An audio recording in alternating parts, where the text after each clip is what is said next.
parking spot and a curse word cost a Bullitt County man his freedom. But as WDRB's Gilbert Corsi reveals, the officer he offended is the one going to prison 2 years later. It's a story you'll see only on WDRB. Excessive force, abuse of power, harming the very public he swore to protect. For nearly 20 years, these allegations and investigations have hovered over Matthew Corder like a cloud waiting to burst. But one way or another, he always dodged the storm, lost jobs, but never his freedom. That all changes Monday with his sentencing on federal civil rights violations. And it's all because of this video. What you are about to see has never been shown to the public. You're about to get your tased.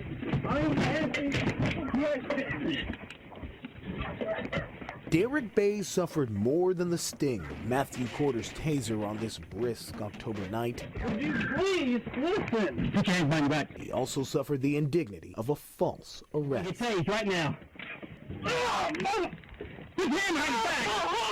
Put your hand behind your back. Okay, Jesus Christ. The Justice Department used the video from the Bullitt County deputy's own body camera to win a conviction. You're going to come out here or there's going to be issues. The 2014 incident all started when Deputy Corder blocked the driveway to Bays' home while lingering in the neighborhood after an unrelated call. I was asking if he could please move his vehicle, and then what did I say? I said, as soon as I get done, I will. That's the reason why I was asking. Okay, and then you tell me to off? Yeah, so I can really? Get in. Really? But it was Corder's words that swayed the jury. No, you get you a whole different ballgame, buddy. You get to go to jail tonight. Bays sat behind bars for 2 weeks, deemed a danger to the public. He lost his job and eventually his home. It has made him very reticent to interact with members of the public, to be in public areas. A great amount of anxiety and distrust. After the video surfaced, the county dismissed all charges against Bays and turned the case over to the FBI. While his actions may be considered rude, the deputy is the one who broke the law when he charged into Bays' home in retaliation. I don't need no warrant, dude. We found this never-before-aired footage in court filings and a pattern. About that time, he just come around from the back and hit me right across the nose. Apparently, Matthew Corder does not like the F word. It showed up first in this use of force report he wrote in 1998 on Gary Branham's arrest. He was shoving me in the back, and two other cops, I didn't know who they was. They was working security too. They had me by the arms. Corder working then for the old Louisville Division of Police. I said, get your hands off of me. Laceration on my nose, both eyes were black, and then bruises on my arms. The altercation occurred at a tough man contest at the Louisville Gardens. All charges against Branham were dropped, and he sued for excessive force. But he was legally drunk that night and admittedly rowdy and lost the case. There was bruises all around his left eye. This is what Adrian Reynolds looked like after a run-in with Corder. Beaten so badly with a flashlight. Just his whole face was just. His mother told me she could barely recognize his jail pictures. See how his eyes are swollen shut? And that blue jacket he has on, that's the jacket that he had on that night that was soaked with blood. And Reynolds. I look at it every day. Some people can't stand to look at it, but I do. Corder arrested Reynolds for domestic violence on New Year's 1998. He died in jail days later after a fight with a guard. The use of force was lawful and proper. Internal Affairs cleared Corder on the arrest after the woman Reynolds was accused of beating came forward, calling the officer a hero. And it was a domestic violence situation, and she is the victim. Obviously, you've seen the photos, and that's what we're trying to tell that side of the story. Corder gained dozens of commendations in the years that followed for valor, community service, and good police work. But the abuse complaints did not go away. We, the jury, find the defendant Matthew Corder not guilty. He got off again in 2005, this time on trial for handcuffing a repo man coming to collect his car for non-payment. This is how he made them do what he wanted. The gun and the badge that we gave him. Corder cut a deal with the company to free the worker in exchange for the vehicle. That's when Louisville police fired him, and he made his way to Bullitt County. Finally, once and for all, what I think is one of the worst wrongdoers we've seen in law enforcement in this community was finally going to be brought to account.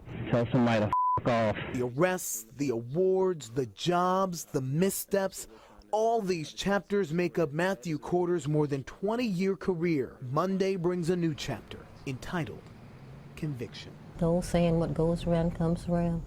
Just wait and it'll happen. Corder will be sentenced on 2 counts of deprivation of rights under color of law. The maximum penalty is 11 years in federal prison. Corder declined comment on camera for this story. He says he will appeal. The sentencing is scheduled for 1:30 Monday afternoon at the federal courthouse in Louisville. Gilbert Coursey, WDRB News.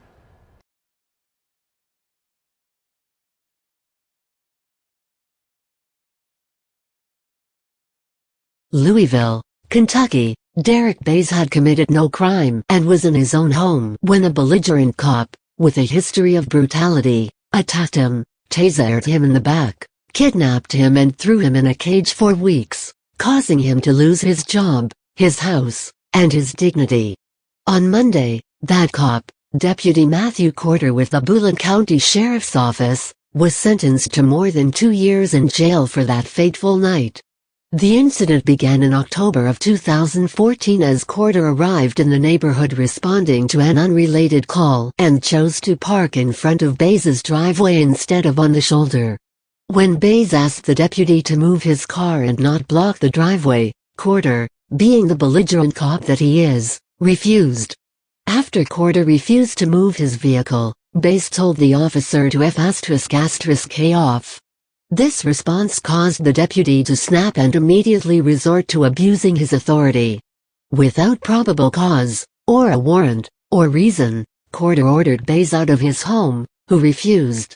So, Corder, drunk on power and anger, forced his way in and attacked the innocent man. "You're about to get your ass tased," warned Corder, as he forced his way into Derek Bays' home. "I am asking a question," Bays pleaded as he's being assaulted by someone who claims to keep society safe. "I don't need no warrant, dude," said Corder. "No, no, no, no, no," screamed Corder to a handcuffed Bays. F***K gets you a whole different ballgame, buddy. "I apologize," Bays said. F***K that, Corder said. "You get to go to jail tonight."